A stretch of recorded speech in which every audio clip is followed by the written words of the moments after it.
ఉపాధ్యాయ దినోత్సవాన్ని పురస్కరించుకొని జిల్లాలో 53 మంది ఎంపికయ్యారు. ప్రధానోపాధ్యాయులు, ఉపాధ్యాయులను జిల్లా స్థాయి ఉత్తమ ఉపాధ్యాయ అవార్డులకు ఎంపిక చేశారు. జిల్లా స్థాయి కమిటీ ఎంపిక చేసిన ఈ జాబితా కలెక్టర్ తమీమ్ అన్సారీ బుధవారం ఆమోద ముద్ర వేశారు.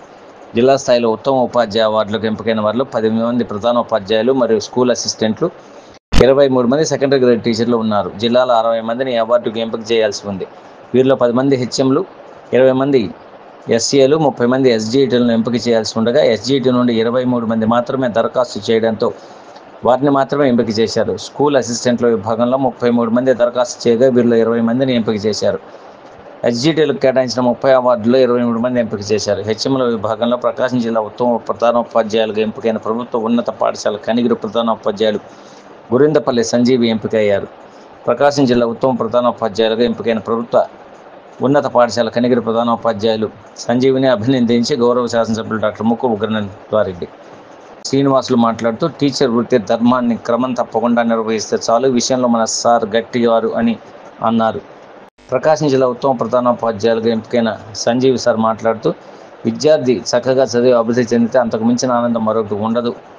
తల్లిదండ్రుల తర్వాత ఎలాంటి స్వార్థం లేకుండా విద్యార్థులు బాగుకోరేవారు టీచర్ మాత్రమే. నాకు ఈ అవార్డు రావడంలో సహకరించిన ఉపాధ్యాయులకు, తల్లిదండ్రులకు ధన్యవాదాలు తెలియజేశారు. ఈ కార్యక్రమంలో పీసీపల్లి ఎంఈఓ ఆర్ శ్రీనివాసులు, ప్రభుత్వ ఉన్నత పాఠశాల ఇన్ఛార్జి ప్రధానోపాధ్యాయులు పల్లా కోటిరత్నం, ఉపాధ్యాయులు, విద్యార్థులు పాల్గొన్నారు.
విద్యార్థులకు పాఠశాలకు టయానికి హాజరు కావడం, విద్యార్థులకు విద్యాబుద్ధులు నేర్పించడం, విద్యార్థుల్లో మంచి సామర్థ్యాలను పెంపొందించడం.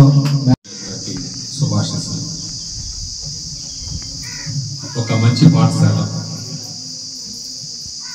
పిల్లలు తక్కువగా ఉన్నా కానీ ఇక్కడికి వచ్చినటువంటి ఉపాధ్యాయులందరూ కూడా చాలా అంకిత భావంతో పాఠశాలలో పనిచేస్తూ మీ విద్యార్థుల యొక్క అభివృద్ధికి వాళ్ళు చాలా ప్రయత్నాన్ని చేస్తూ ఉన్నారు.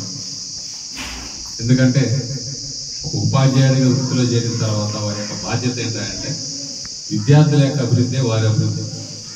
విద్యార్థులు మంచి ప్రయోజకులై మరలా ఉపాధ్యాయులు వాళ్ళకి కనిపించినప్పుడు ఎప్పుడైతే వాళ్ళని గౌరవంగా నమస్కారం చేస్తారో అదే అభివృద్ధిగా భావించాలి. మనం ఉపాధ్యాయులు అంతకన్నా ఎక్కువగా ఏమీ కోరుకోరు. మీకన్నా ఆనందం ఎవరికంటే ఉపాధ్యాయుడు.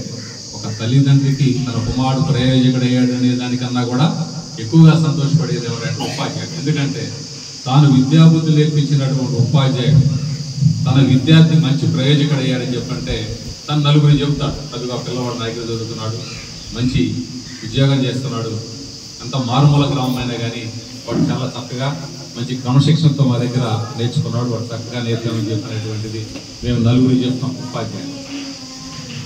కాబట్టి గ్రామస్తులు కూడా ఏం చేయాలంటే మీ పిల్లల్ని శ్రద్ధతో పాఠశాలకు పంపించాలి. అక్కడంతా ఫ్రీనే, బుక్స్ ఫ్రీ, యూనిఫామ్ ఫ్రీ, షూలు, బెల్ట్ మొత్తం అన్ని ఫ్రీ. తర్వాత ప్రతి పిల్లవాడికి తల్లికి వందనం కింద 13,000 రూపాయలు వస్తూ ఉన్నాయి. ఏ ప్రాంతానికి వెళ్ళినా ఇక్కడ ఏ విధంగా అయితే విద్యార్థులకు మంచి విద్యార్థులుగా తీర్చిదిద్దారో అక్కడ కూడా ఇదే విధమైనటువంటి విధానాన్ని కొనసాగిస్తూ మంచి పేరు తీసుకురావాలని చెప్పని మేడం గారిని మా మండల విద్యాశాఖ తరఫున కోరుకుంటూ వారికి ప్రత్యేకమైనటువంటి అభినందనల్ని తెలియజేస్తూ ఉన్నాను. Thank you.